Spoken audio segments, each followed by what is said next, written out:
En este video vamos a estar discutiendo la unidad 3, capítulo 4, distribuciones de frecuencia. Aunque la unidad se llama organización de datos, la distribución de frecuencia es una de las cosas que usamos para organizar los datos. Así que aquí podemos ver los objetivos de la presentación, que son los que vamos a estar trabajando a lo largo de los slides.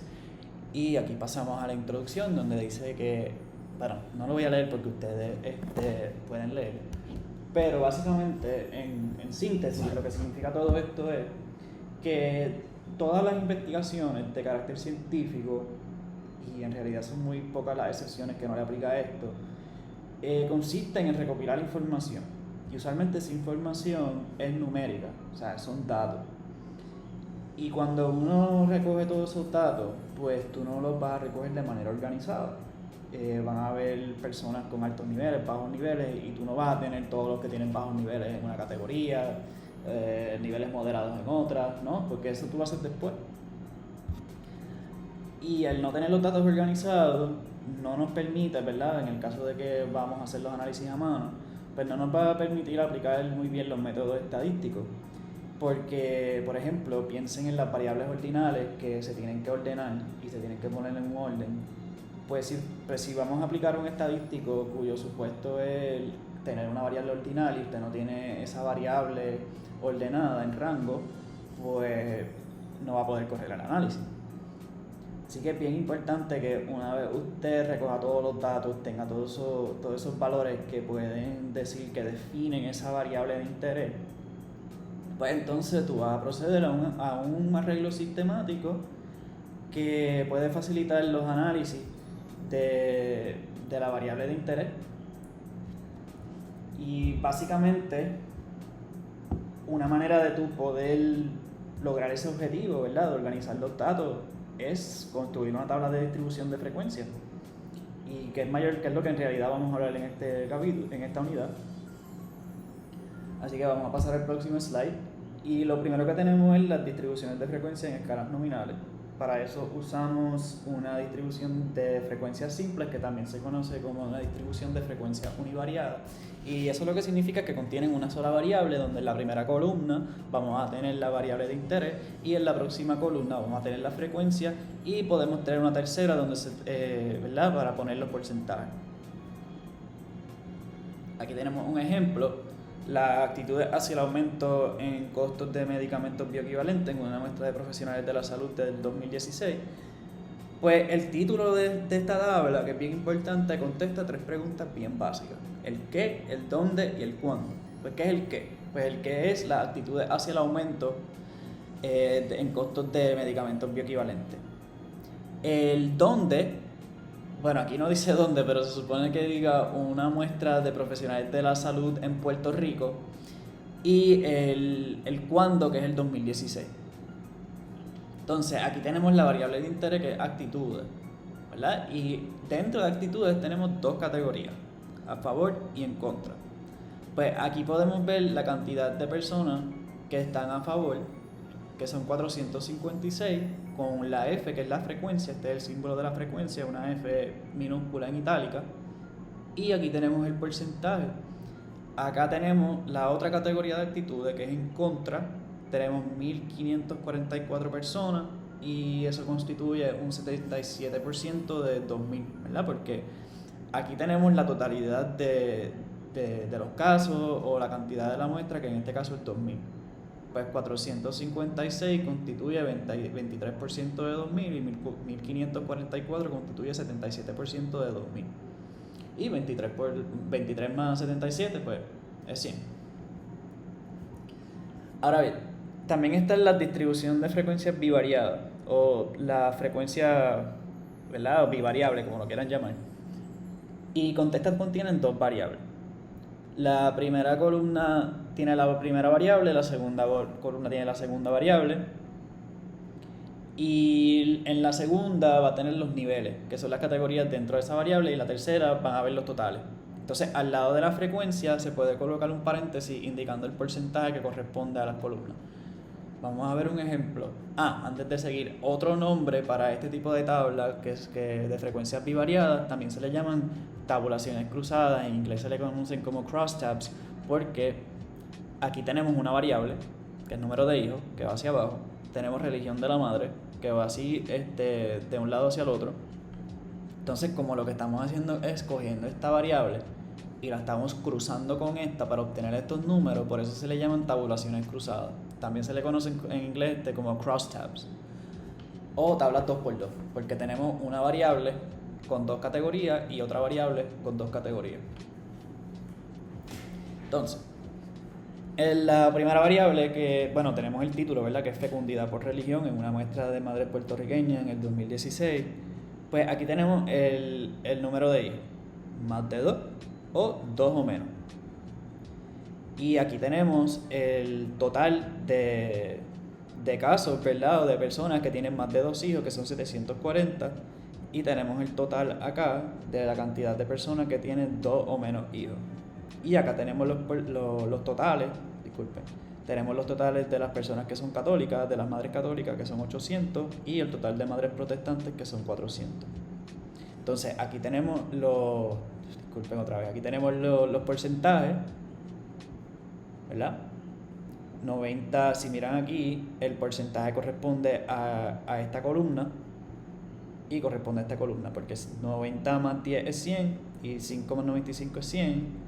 Pero 90 más 5 no es 100 y 10 más 95 tampoco es 100. Así que estos porcentajes corresponden a estas columnas, no a estas filas. Entonces, una de las razones o uno de los usos que tiene estas tablas es para poder determinar si existe algún tipo de relación entre las dos variables. Por ejemplo, si existe una relación entre ser católico y tener más de 2 hijos, ser católico tener 2 o menos, o ser protestante tener más de 2 hijos, o una relación entre ser protestante y tener 2 o menos hijos. Y pues lo primero que vamos a hacer es que vamos a mirar, que yo creo que lo más fácil para mirar son los porcentajes. Y podemos ver que el 90% de las personas que son católicas, ¿verdad? Bueno, todas son católicas aquí, pero de las personas que son católicas, el 90% tiene más de 2 hijos y el 10% tiene 2 o menos hijos. De las personas que son protestantes, solamente, ¿verdad? 2 personas tiene, que diga 5% tienen más de 2 hijos y el 95% tienen 2 o menos. O sea que uno mirando esto, uno podría decir que hay una asociación entre religión, entre ser católico y tener más de 2 hijos. O sea que uno podría concluir aquí, a base de esto, de que las madres católicas o las personas que tienen más de 2 hijos son católicas, o las madres católicas tienden a tener más de 2 hijos. Pero no necesariamente ese es el caso. Pueden haber otros factores externos que quizás yo no estoy tomando en consideración como investigador que pueden estar afectando esto. Y ahí nosotros podemos introducir una tercera variable para ver si esa variable puede explicar el por qué las madres católicas tienen más de 2 hijos y las madres protestantes tienen menos de 2 hijos o menos. Pero el punto es que a base de esta observación podemos concluir que hay una relación entre ser una madre católica y tener más de 2 hijos, o ser una madre protestante y tener 2 hijos o menos. Pero como bien les dije, pueden existir factores, aparte de religión y aparte de número de hijos, que pueden estar afectando estos resultados. Pues introducimos una tercera variable, que la vamos a ver ya mismo en el ejemplo, y al introducir una tercera variable, y tenemos 3 variables en la tabla, pues ahora tenemos una distribución de frecuencia, en lugar de ser bivariada, aquí va a ser multivariada. Y es que contienen 3 o más variables y se utiliza el mismo formato que la bivariada, pero teniendo en cuenta que esta vez tenemos 3 variables. Pues vamos a introducir aquí fecundidad. Tenemos fecundidad y religión, que eran las variables originales. Aquí tenemos fecundidad, número de hijos, y religión. Pues ahora vamos a introducir educación también. Y vamos a ver si podemos ver algo diferente de lo que podíamos ver en la otra. Y podemos ver aquí la categoría de educación, que es 7 o más años de la escuela. O sea que estas personas de aquí son más educadas, y menos de 7 años de escuela, que estas personas de acá son menos educadas. ¿Y qué podemos ver en los porcentajes? Nada más de mirarlo. Pues mira, las personas que tienen 7 o más años de escuela parece que tienen 2 o menos hijos. Y las personas que tienen menos de 7 años de escuela tienen que más de 2 hijos. Por lo tanto, al principio podíamos pensar que ser católico, ¿verdad? Está asociado a tener más de 2 hijos, o ser protestante está asociado a tener 2 o menos hijos, pero ese no es el caso, porque podemos ver aquí que en la categoría de 7 o más años de escuela, para católicas y para protestantes, el porcentaje es bien similar: 91, 87, 9%, 13%. Esos son porcentajes bien cercanos. Entonces, en menos de 7 años de escuela, podemos ver que hay 92% con más de 2 hijos y 93%. Otra vez, dos porcentajes bien similares, y aquí tenemos dos porcentajes bien similares. Por lo tanto,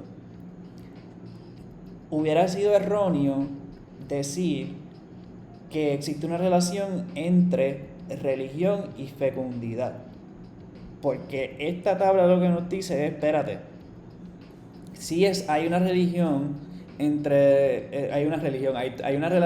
religión y fecundidad, sí la hay, pero también tenemos que introducir una nueva variable, que es el nivel de educación, y eso nos puede arrojar más luz sobre por qué los datos se comportan como se comportan. Porque en este caso pensábamos que era la religión la que estaba afectando la cantidad de hijos o el nivel de fecundidad. Pero aquí nos damos cuenta que la religión no tiene mucho que ver, porque el porcentaje entre católico y protestante para más de 2 hijos, 9-13, es bien similar. 91-87, para empezar, 91 que es de católico y 87 que es de protestante, también es bien similar. Por lo tanto, en esta parte de 7 o más años de escuela, esto lo que me está diciendo es que la religión aquí no es lo que está afectando o no es lo que está incidiendo en la fecundidad, sino el nivel de educación. Y lo mismo aquí, 92-93 para, ¿verdad?, católicos, 92 versus protestantes, 93 para más de 2 hijos, que son los que están en menos de 7 años de escuela, también son niveles bien similares. Este 92 y este 93, como son similares, lo que me está diciendo aquí también es que la religión no está incidiendo en el nivel de fecundidad.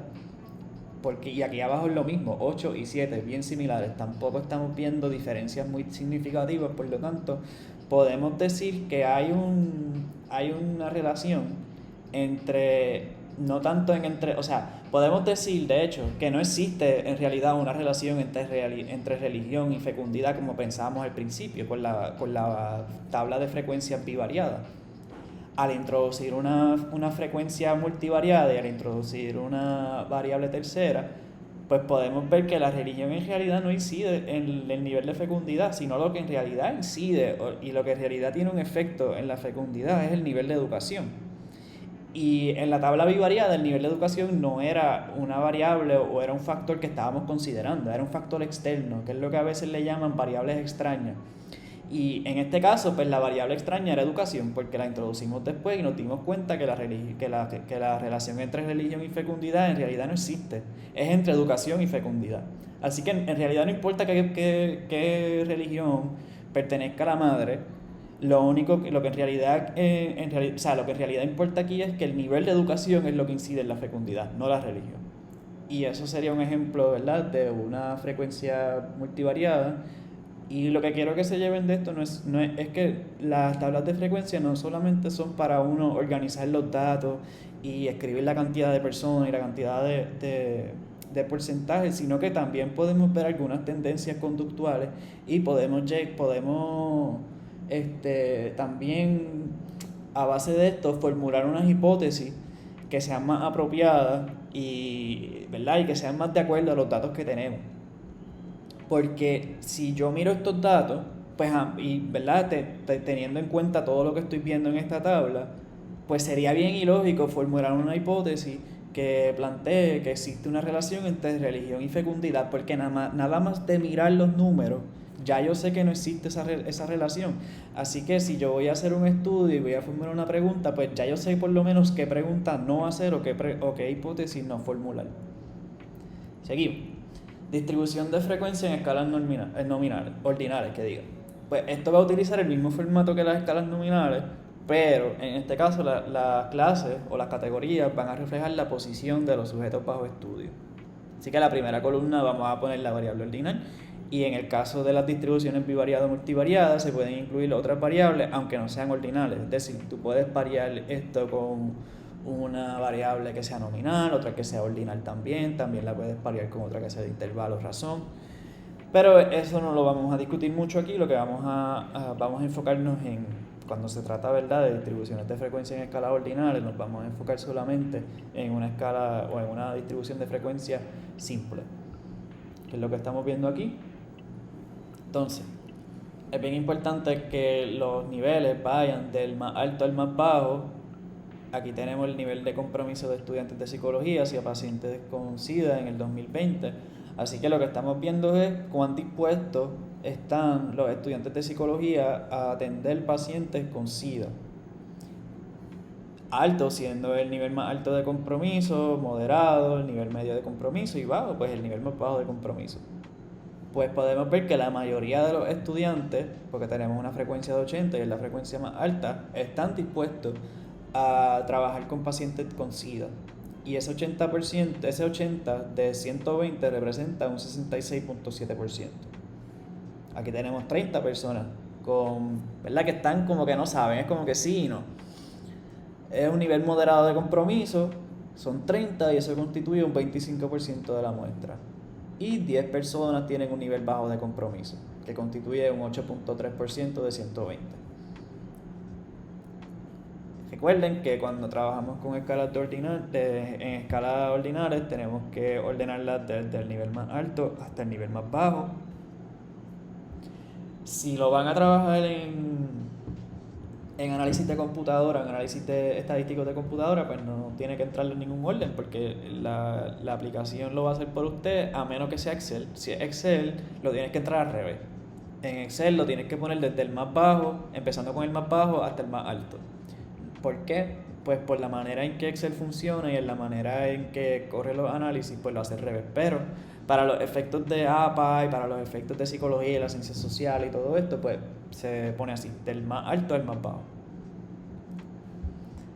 Distribución de frecuencia en escalas por intervalo razón.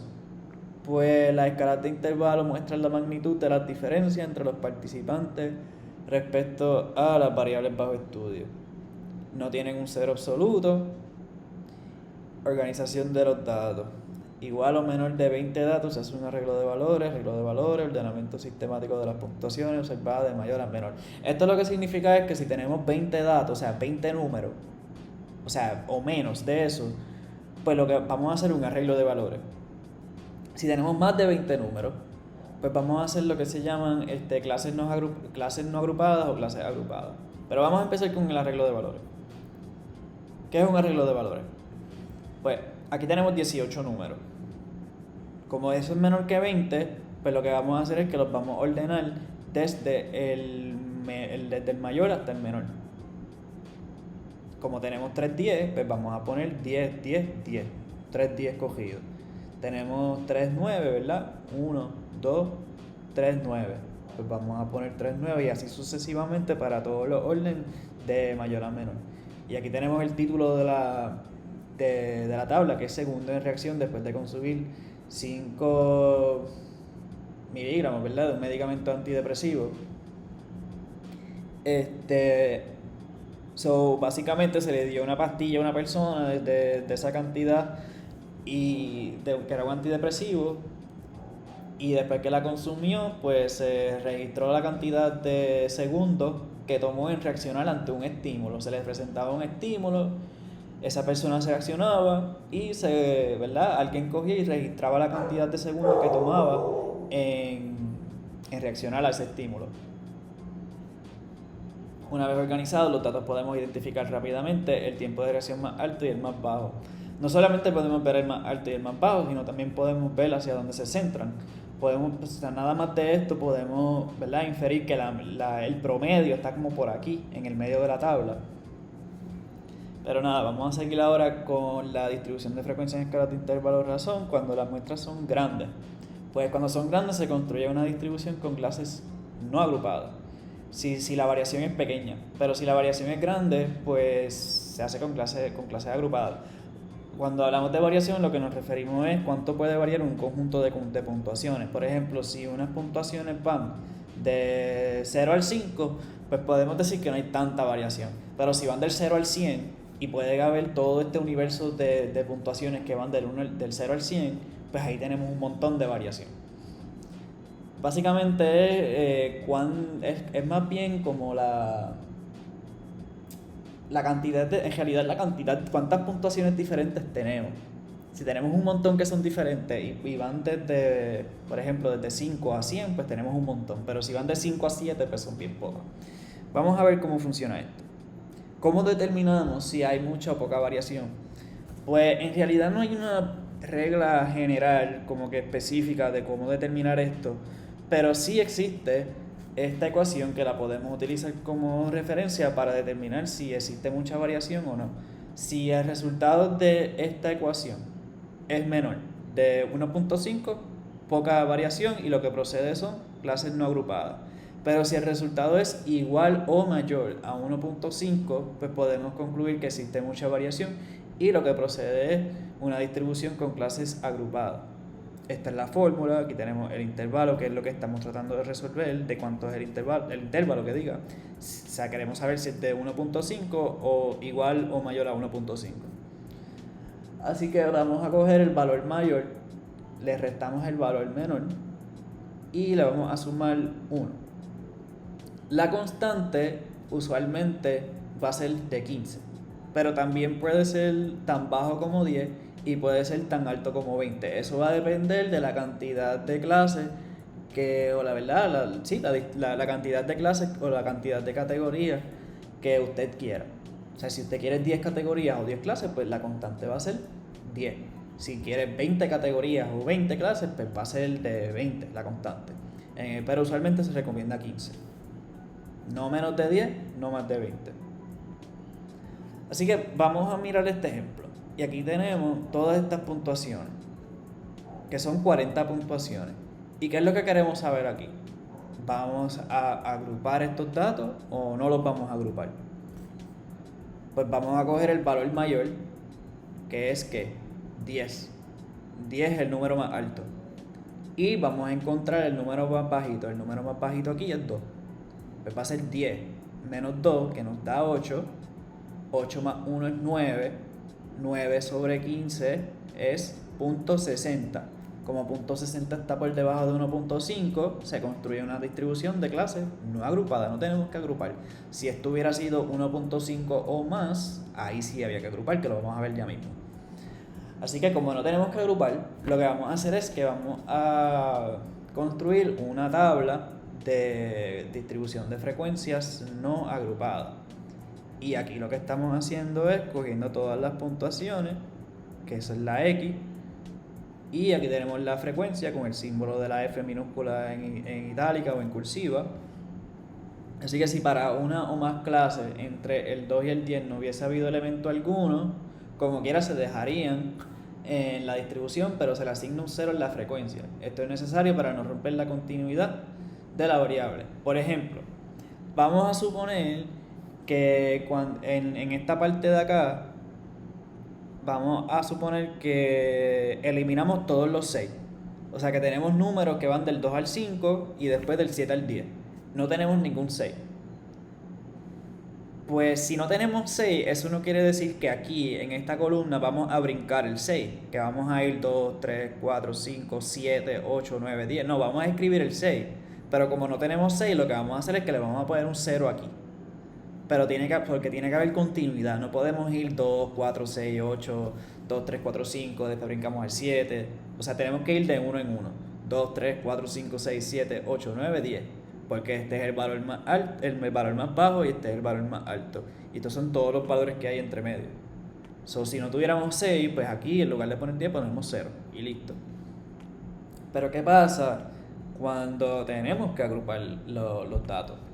Y tenemos todas estas puntuaciones, pues ahí podemos decir que hay mucha variación, pero para hacer eso tenemos que realizar la ecuación de intervalo. Así que, pero antes de eso, lo primero que hay que hacer es que ordenarlo, porque todo esto está fuera de orden, 82, 77, 70, 70, 77, 70, 74, o sea que no están en un orden, aquí los números suben y bajan, pero para poder tenerlo en una distribución de frecuencia, esto tiene que estar organizado, esto no puede estar así todo desorganizado, que usualmente si recogemos los datos, cuando los recogemos y los recopilamos, así que los vamos a ver, un montón de números que están regados y que no están organizados. Entonces, ¿qué vamos a hacer para organizar estos números? Pues vamos a hacer como unos tallies. Eso es lo primero. Así que el primer valor que aparece en la tabla es 82. Pues vamos a suponer que como tenemos el 82, pues hay una gama de valores, toda una gama de valores entre 80 y 89, aunque eso no sea cierto. Pero vamos a suponer que tenemos todos los valores entre 80 y 89. Pues se procede a ordenar desde el 89 hasta el 80. Después, ¿qué aparece? El 77. Pues hacemos lo mismo, asumimos que hay toda una gama de valores entre 70 y 77, aunque no sea correcto, y se procede a ordenar desde el 79 hasta el 70.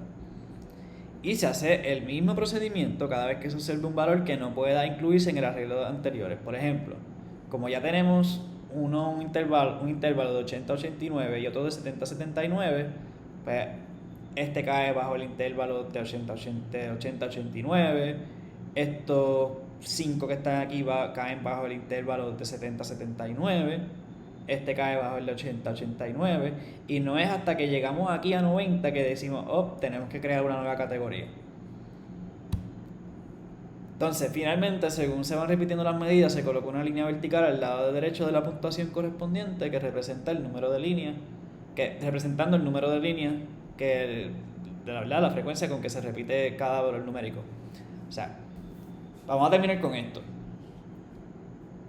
O sea, tenemos 2.94, tenemos 3.93, tenemos 3.92 y así con todos los números. Y vamos contando. O sea que todos estos números que están aquí, lo que hicimos fue que los pasamos acá y podemos ver que hay 2.94. Y si usted va para acá y busca en toda esta tabla, a ver si lo puedo hacer. Y le doy search a 94, ¿ves? 94, 1, 2 y se acabaron los 94.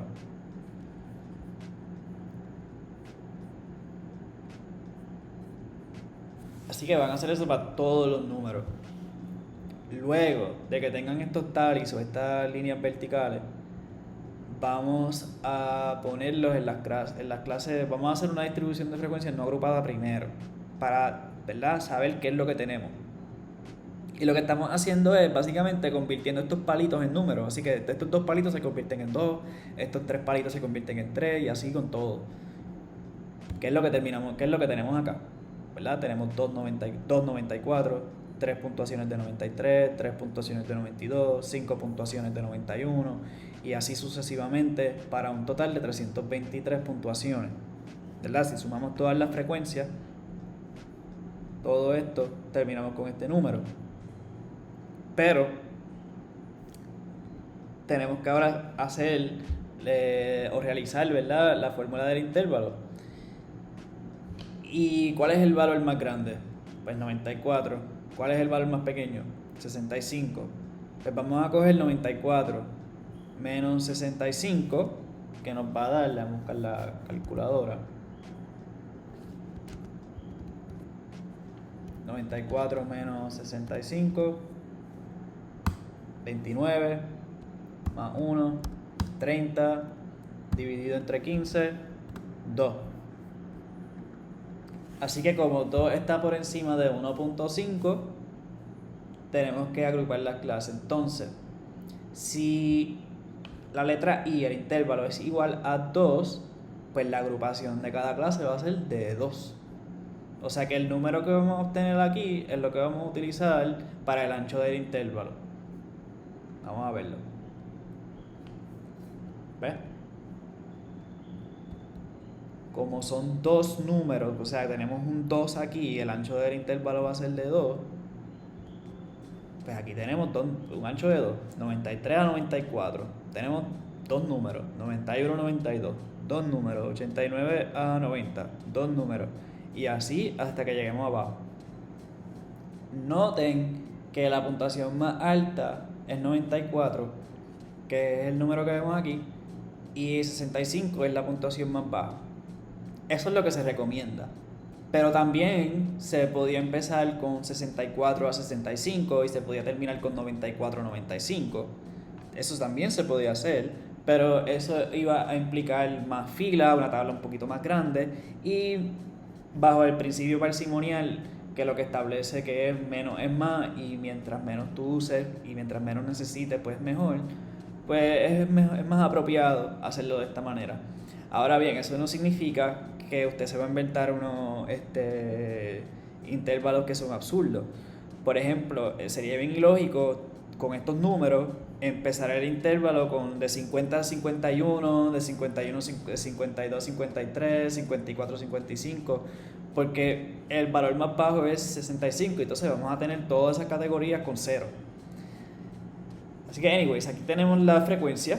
Tenemos 5 personas, ¿verdad?, que obtuvieron unas puntuaciones de 93 a 94, porque tenemos 3 personas que obtuvieron 93 y 2 personas que obtuvieron 94. 2 más 3 es 5, que es lo que estamos viendo aquí, una frecuencia de 5.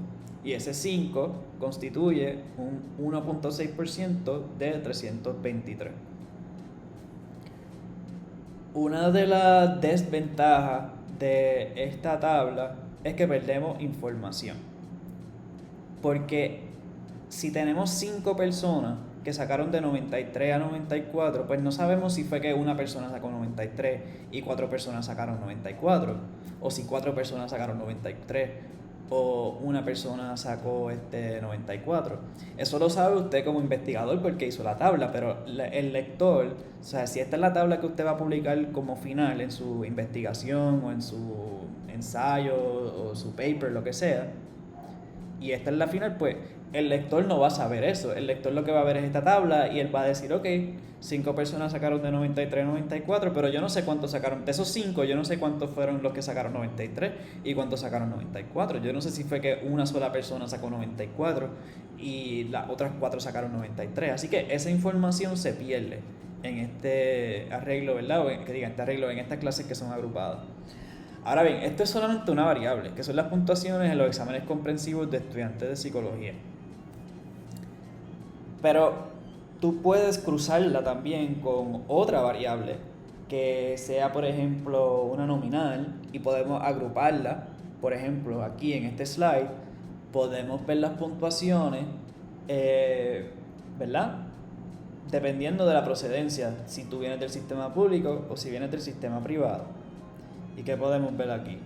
Pues que las puntuaciones las puntuaciones aquí, ¿verdad? Nadie del sistema público sacó 93 a 94.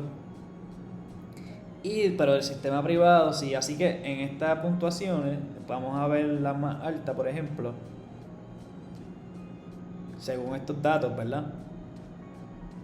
Si miramos los números, no los porcentajes, si miramos los números podemos ver menos cantidad de puntuaciones o menos cantidad, ¿verdad?, de porcentaje también en sistema público que en sistema privado. Pero también es porque el sistema público tiene una muestra más pequeña que los de sistema privado. Así que eso se puede, la razón por la cual los del sistema público tienen un porcentaje más bajo se puede deber al tamaño de la muestra. También se puede deber a la disponibilidad de la muestra. El área donde fuiste a recoger la muestra tiene que ver mucho. Si fuiste a, qué sé yo, una área de clase alta, pues es muy probable que la mayoría hayan ido a un sistema privado, pero si vas a un área de clase baja, pues es muy probable que la muestra sea al revés, que la mayoría sean del sistema público. Así que esto va a depender de la muestra, va a depender de la disponibilidad, va a depender de muchas cosas. Pero como podemos ver también, la mayoría de los valores se centran aquí. En sistema público la mayoría de los valores están centrados aquí desde 71 como hasta 76 por ahí, es donde están la mayoría de los casos. Y acá la mayoría de los casos están entre 78 a 80. Así que no es tan diferente. Porque si la mayoría de los casos en privado están en 79, entre 77 y 80 y la mayoría de los de pública están de 71 a 76 o 73 a 76, pues en realidad no hay tanta diferencia entre las puntuaciones del sistema público y sistema privado. Lo que pasa es que pues hay unas cosas que hay que tomar en consideración, como lo que les dije antes, el tamaño de la muestra, disponibilidad, dónde fuiste a recoger la muestra, el área. Todo ese tipo de cosas tiene que ver y todas esas cosas inciden en los resultados de un análisis. Yo creo que hasta aquí es el video, ¿verdad? Sí. Pues hasta ahora el resumen, ¿verdad? Vimos las distribuciones de frecuencia para todas esas variables y el manejo de distribuciones de frecuencia para clases agrupadas. Entonces, para la próxima clase vamos a estar hablando de las gráficas, que es la de la presentación de la información. El capítulo de esa unidad es el capítulo 5 de Sánchez Piera, la lectura sugerida o suplementaria de Andy Field, que es el capítulo 5, Exploring Data with Graphs. Eso es lo que vamos a discutir en la próxima clase. Recuerden que el